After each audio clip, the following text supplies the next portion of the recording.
Chords and Coffee with a couple of Nates. That's right, buddy. Here, We gotta do the little, cheers. yeah. The Nate cheers Boom. on a Saturday. This is Nate Frederick, and we are here in Springfield, Missouri. We're at the store. We're in the break room. The store was a bustle of activity.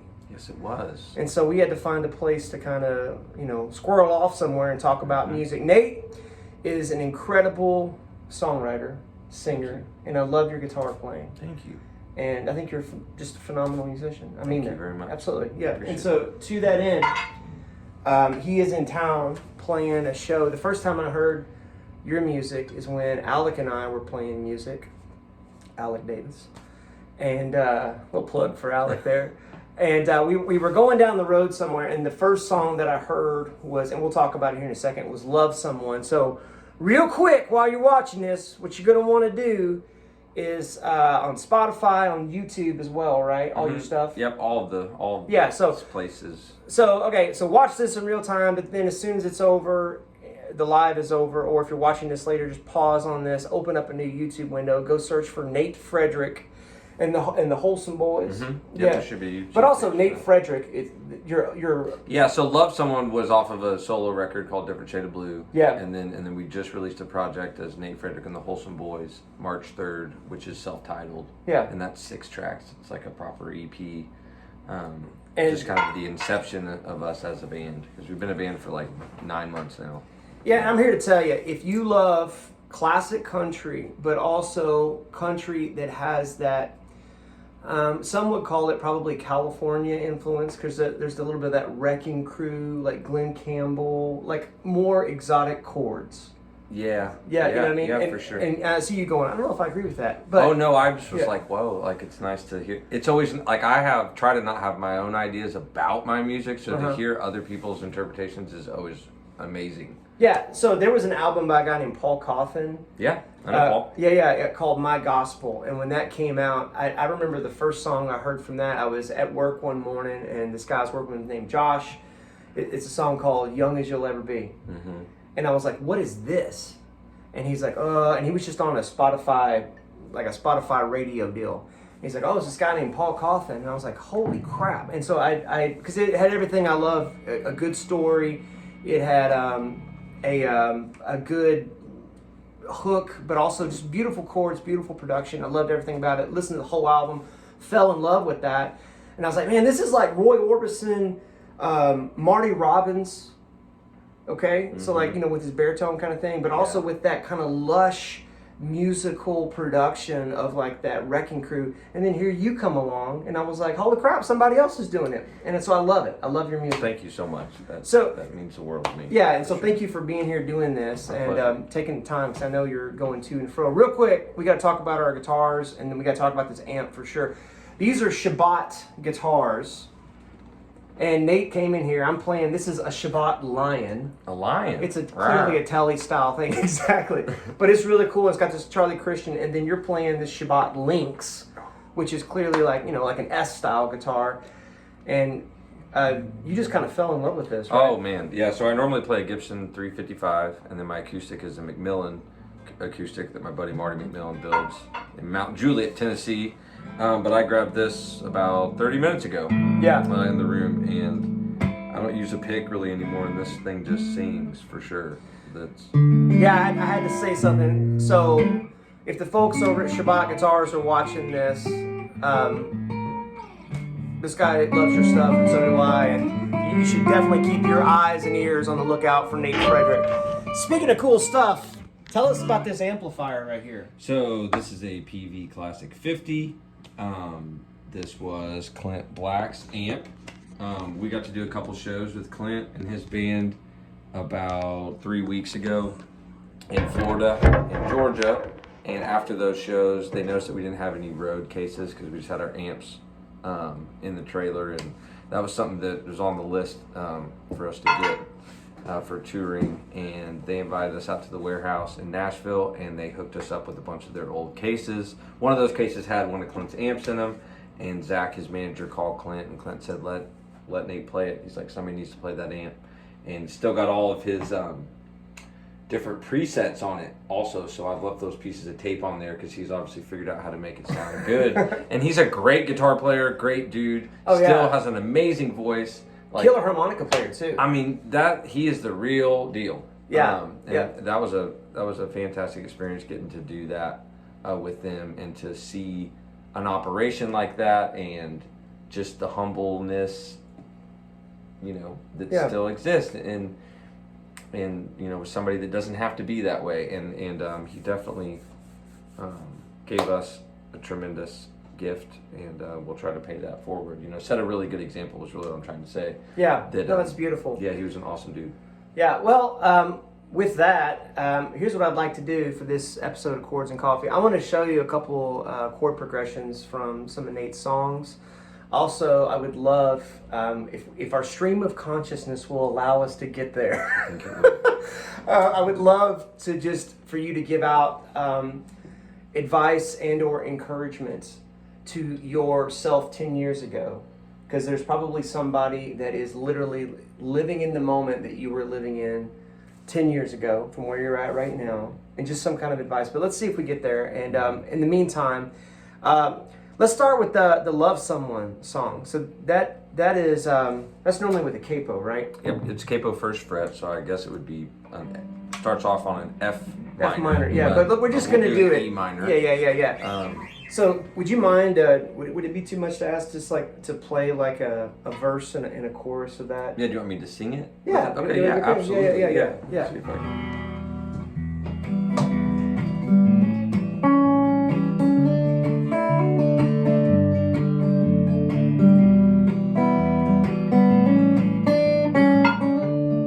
Love Someone. Here it comes. I never wondered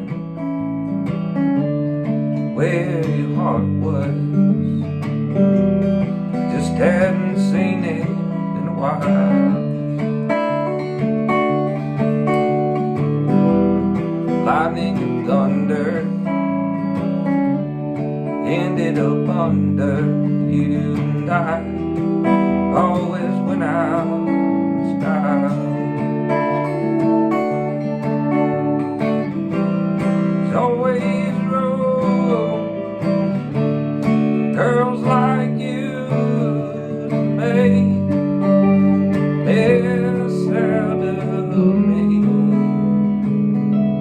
'Cause when it's all said and done, I can say I love someone. That's awesome. So in that song, thank you for doing that. We've got really cool chord progressions. We got this 2-5, 2-5-1 into D. So this E minor, and so the song's called "Love Someone." Go find it. Who played pedal steel on that? Rusty Danmeyer. And then the string arrangement that's on there. Let's see. That was done by Caleb Fisher, who mixed the record and engineered it. His wife. Oh, really? Her name is. It'll pop in your head here in a second. Yeah, but it's a beautiful string arrangement. I mean, the whole thing is just beautiful. You know what I mean? I told when you and I actually met and had some time just kind of talk and visit, and just two dudes, who love guitar and love music. I told Nate, I was like, that is the song, and I know because I've done it, that you slow dance with your wife in the kitchen to that song. You know what I mean? Yeah. It's that kind of it's a tender thing, even though you could interpret lyrically kind of a bittersweet kind of thing. Yeah. But more of an acceptance kind of. Yeah. The beauty of love, And Yeah. But it's a great tune. So here it is. If you want to learn this, and you should, it's E minor to A7, right? And then D, and then G, and then D over F sharp, then E minor. So real quick, just for those of you playing the home game, you've got two fingers here on the Spider-Man E minor. You've got low E is open. You've got your middle finger on the second fret of the A. You've got your ring finger on the second fret of the D, and then you're just gonna pick that whole sheboing up, and then so that's E minor, and then to A7. And that's another two-finger Spider-Man chord there because you've got your middle finger on the second fret of the G, or the D, excuse me. G is open, and then B, second fret on the C sharp note, right? Just good old A7, you know this, good old D chord, right? Where your go hard, and then to G. And I noticed you play your G with because there's two ways to play G for the most part. Sometimes pinky, sometimes not. Sometimes pinky and sometimes not. In other words, sometimes just this guy here, right? So you can do it the Nate way, where you're going to play middle finger on the low E, and then ring finger on the high, on the 3rd fret of the high E. Yes. Like that kind of thing. I like that guy. Yeah, and sometimes put the pinky there on the high E of the 3rd fret, and then your ring on the 3rd fret of the B. I hope that made sense. If not, comment below and I'll wreck Looks like that. Yeah, wreck them fire that for you. And then when I walk down, I sometimes do a thumb, or you could do this. What do you find yourself doing most of the time? Let's see. Little thumb reach over. That's a John Mayer move, I think. Yeah, exactly. Yeah. So I think Jimmy gets credit for that. Well, I'm sure that Yeah. John Mayer was a good borrower. Exactly. I love John Mayer. Yeah, Anyway, so just walking that down. So that's a cool thing. If you don't do that, you can just kind of leave this whole sheboing as it is, and then just throw your big old fat thumb on that 2nd fret of that low E, and then down to E minor again, right? Yep. And then D7 again, and then back to D. Right. So that part of the tune is in D major. And that's why the E minor is the 2 chord, the A7 is the 5, and then into D, and then G is 4, and so on and so forth. But we got a 2, 5, 1, and D. Then when we go to... And then it augments, is that what it's called? Yeah, well, it actually modulates. Modulate. Yeah. And so then we would go to A minor, is always room, and let's go to A minor 7, and then to D7, right? Right? And then to G, to that same D over F sharp, and then E7. So an E7, and that is the big moment in the song where it's like, yeah. Like when I first heard that, I was like, yes, And then that takes you. That E7 is the 5 of A minor. It wants to go to A minor. Yep. And then it walks. Yeah. Go ahead. And then it walks its way back up to a C. So A minor, then G over B, and then C. And then this is my favorite chord. Yeah. I don't really know what it is, but oh yeah. So what you got here? If you play that whole thing like that, and when I hear the record, I hear this. I actually like it better. I like it better like that. I'm sure someone in the recording is actually doing that. So what you have here, this is a C minor 6, and it's funny because there's the other tune I want to take a look at has a minor 6 in it as well, and that minor 6, little nerdery here for you, but embrace the nerdery, it's fun. And when we talk about modes, and we've talked about modes a lot on this channel. So your major scale is your Ionian. Your Dorian, a way to say Dorian would be, okay, so for example, C minor 6. C minor is the 2nd of what? That's like the algebra of it. Does that make sense? Yeah. So if somebody said C Dorian, they're saying C is the 2nd of what? Well, C is the 2nd of B flat. So if you play this chord, and I go,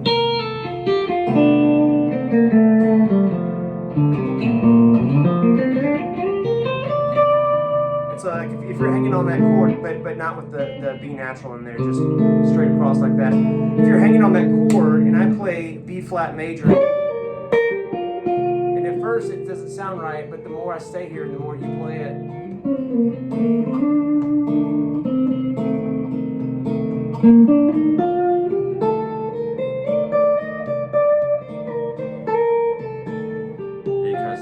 Yeah, it starts to settle, right? Where I would want to go, see where it is. Well, see, what's happening is that's a minor 4 that wants to go back to G. Yeah, it almost just in lives. this tune, right? Oh yeah. Yes. In your song, there's a lot of really cool jazzy stuff happening. So you've got this D major that then modulates to you've got an A minor to D7 to G, and you're like, oh, so we're in the key of G now.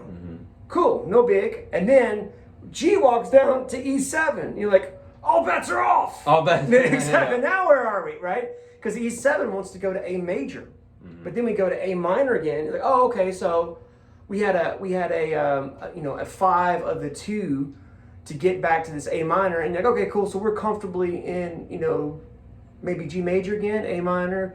And A minor walks up to C, and you're like, okay, I think everything's okay. And then C minor happens, and it's a C minor 6, so it's a C minor with an A in it, Right. And so you get that double resolution of this note, going down to this, and then this note going down to this. So you get this double resolution. And that's why it feels great. Exactly, and it's so satisfying. And of course, the strings and the pedal steel, and it makes it all just so beautiful. So the song is called "Love Someone."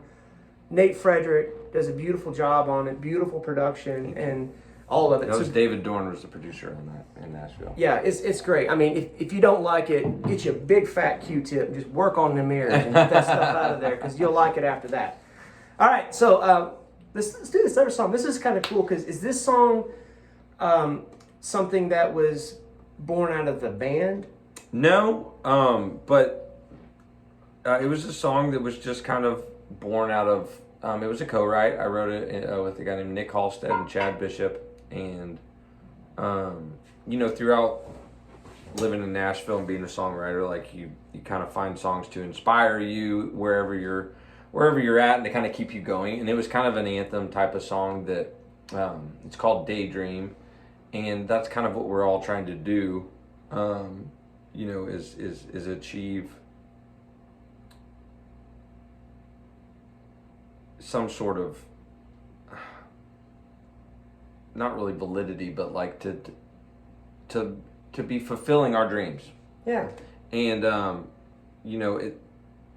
when I wrote the song, it was it resonated at a certain point, and then with the band, I totally reoriented to it, and it meant something else, because I was really further down the road. I'd been on a spiritual journey and changed some things in my life, so I was able to relate to the same song that served a purpose when I wrote it, and it kind of was born again. Mm-hmm. And it's amazing how a song can do that. Yeah, it's so cool, because it's as you change, the song stays the same, but the way that you relate toward it is different. And so it's such a reciprocal relationship with art and people, because as they change, the art actually that connection changes too. Yeah, I got to pause here. Yeah. So before we hit the record button, we were kind of talking about something along these lines, and what you just said articulates that better, I think, and kind of sums up what we're talking about. So I had a student one time, and by the way, I encourage you, if I don't care how long you've been playing guitar, show somebody what you know, because there's something magical that happens, even if it's just like, hey man, let me just show you this little, something as simple as that. Because when you teach, you actually start to look at it, to your point, differently, right? And then you actually start to learn it more, and then you get closer to owning the information as opposed to just leasing it for a short amount of time, right? Yeah. And we were talking about how I had a student that told me one time, I was explaining some song to him, and I was just really jazzed about it and geeked out about it, kind of like we were just on your song, right? Mm-hmm. And he said, Nate, and this guy started playing guitar when he was like 52, 53, right? So he came at it, later in life than when I started playing. And you looked at me and you said, Nate, the day that you realize that there's something beautiful in you that's able to extrapolate the beauty in the art that you see, you'll start to look at the whole world differently.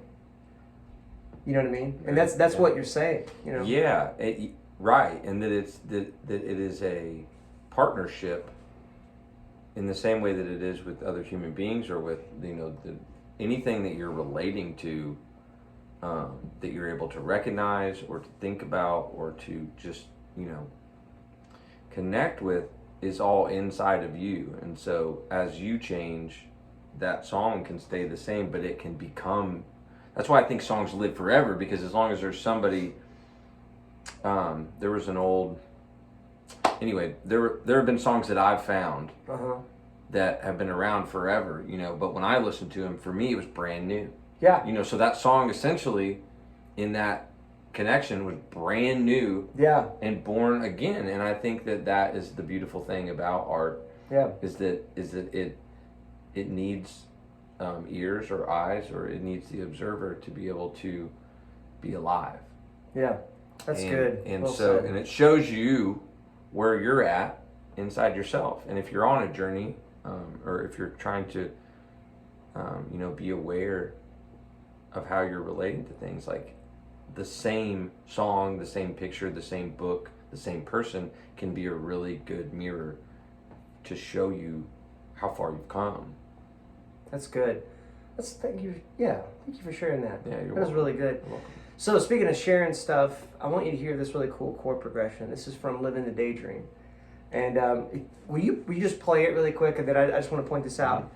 And just check this out. So this is another one to pull up really quick on Spotify, or this is also on YouTube. There's actually a video of you guys playing this live, right? Yeah. Yeah.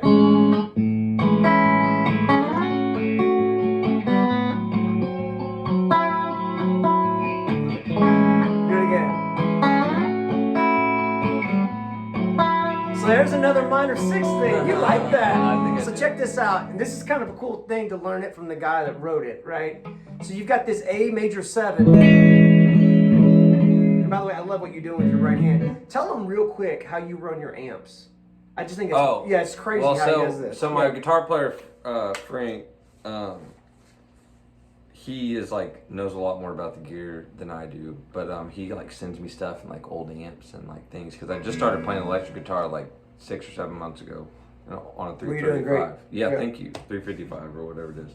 And so I have a Plimsoll, which I guess is a boost pedal, and then I have an AB deal to where I can run 2 different amps, and I've been running a Supro amp with the tremolo all the way on, and a Epiphone, like a 1965 Epiphone Electra with the tremolo all the way on, no reverb, and then just a tuner.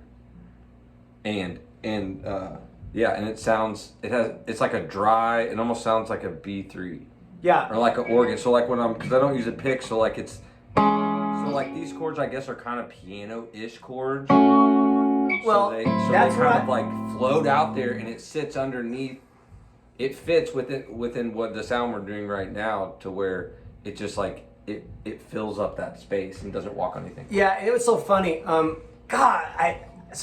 have this plastic tub where I've got all these file folders in it from a bunch of different guitar magazine like tutorial things that I ripped out of the magazine and shoved in there because I didn't want to keep all the magazines, right? And there's one of them, and man, I hope I can find it. Somebody comment below if you want me to go looking through this, because it'd be an afternoon of looking, I assure you. Anyway, but there was a whole article out of a guitar player magazine about how to sound like a B3 player, an organ player. Oh wow. Yeah, and you're doing it. What's hilarious is the crux of the whole thing is to play these tight voicings, because on an organ, if you've ever played with an organ player, a lot of times they're not doing like a big spread, because first of all is traditionally, like in the church especially, this was the bass player, right? And if this wasn't, then this was, right? Right. Because they're playing with their feet, and so they've got that going, and then this ends up being the melody, and then this is like these stabs, and so especially if you're talking about like a Pentecostal thing, right? You know, doom doom doom doom ding ding ding ding ding, and so this guy is stabbing, and then this is playing the melody, and so because of that, when you start thinking about just the ergonomics of it, you just can't play these big fat chords. You're playing these little clusters. Yeah. Which is what you're doing, and I hadn't put it together till you just said that. Because when you first were, I'm like, what are you doing? Why? How did you evolve into that? It's like, no, it's because an organ player would play, that kind of thing. And if you were doing In like a the cluster. bass, but like if you were doing like, Yeah.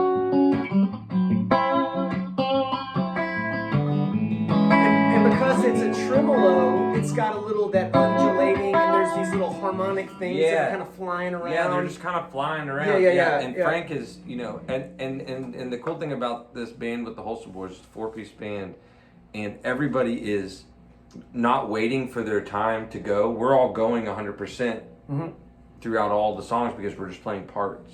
Yeah. And so we each have our own lane, and so we're full go in our lane, and we're not. Yeah, and Frank is actually playing a really kind of almost like a fuzzy ton of reverb little lick over this. You got to listen to it. Go listen to it. Live in the Daydream. A lot of fuzz on the bass. The drum, like Dylan is a metal drummer, so it's like it's a very interesting, project. I guarantee you, it's not what you're thinking right now. You know what I mean? Because if they're going fuzz on the bass, you know what I mean? Like tremolo, you got to go listen to it. But check out these chords. This is a really cool chord progression. So you got an A major 7. So middle finger is going to be on the 2nd fret of the D, index finger on the 1st fret of the G, and then ring finger on the 2nd fret of the B. A major 7, kind of like a D7 that just jumped the tracks, right? And then you're going to slide this up. Now, 2 ways to think about this. You could think of this as a D major 7 over an A, which would not be wrong. Right. However, the way my ear interprets this, especially because I'm assuming the bass is just staying on that A and writing it out, right? It's an A6. It's an A6 because you've got the same grip that's just slid up here to the 7th fret, and you've got. And are you doing it like this, or did you change fingers? I'm doing open, so I'm just going. Yeah. So I'm just like hitting, droning that. Yeah. So when you get up here, you're on the 7th fret of the D. You're on the 6th fret of the G, and you're on the 7th fret of the B.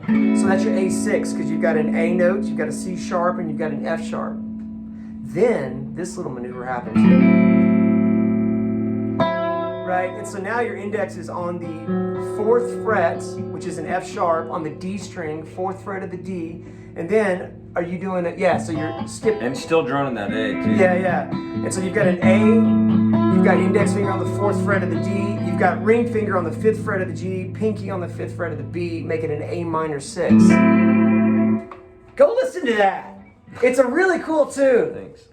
Yeah, I love that. So here you are, and it seems to me anyway, you're making music exactly the way you want to make it, right? Yeah, almost the only way I know how. Yeah. So that's, you know. And you got started, how old were you when you got started doing this? Like when you were So I got a guitar, when I was all in about 20. About 20. Years old, yeah. And so the temptation to go, and this is going to sound like a hot take, and it might be, but sometimes the truth runs the risk of being slightly hot in its It's the take. only way to be. That's right. The temptation to try to write something that sounds like it would play on modern country radio, or the temptation to. It's funny. I was last night. I was on flicking through my social media, and I saw George Strait talking about when he first came to Nashville that someone told him, like a producer said, you gotta quit wearing the cowboy hat, and then they wanted him to change his name to something like Kane Cooper. Oh God. Well, yeah, I mean it's. So how did you've had that temptation, or you've had to look so, at that, right? Yeah, and I think or unconsciously, I think that I've always tried to keep myself a little bit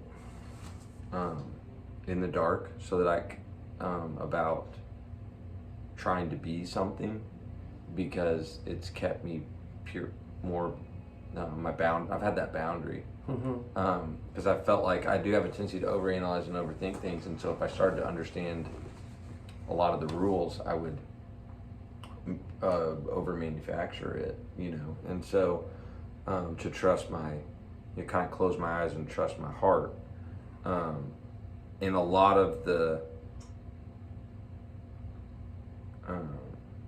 I think stylistic stuff that I do comes from like listening and kind of emulating and failing to do so, and just kind of leaning in to what comes natural to you, not trying to do stuff because you want to do it, but just trying to lean into what feels right. And over time, I think that it starts to present itself into something that you understand more, instead of trying to learn how to understand it by just doing what comes natural. I think that it starts to, that's a lot of energy that you put there. So the more energy that you put at what comes natural, instead of trying to be something that you're not,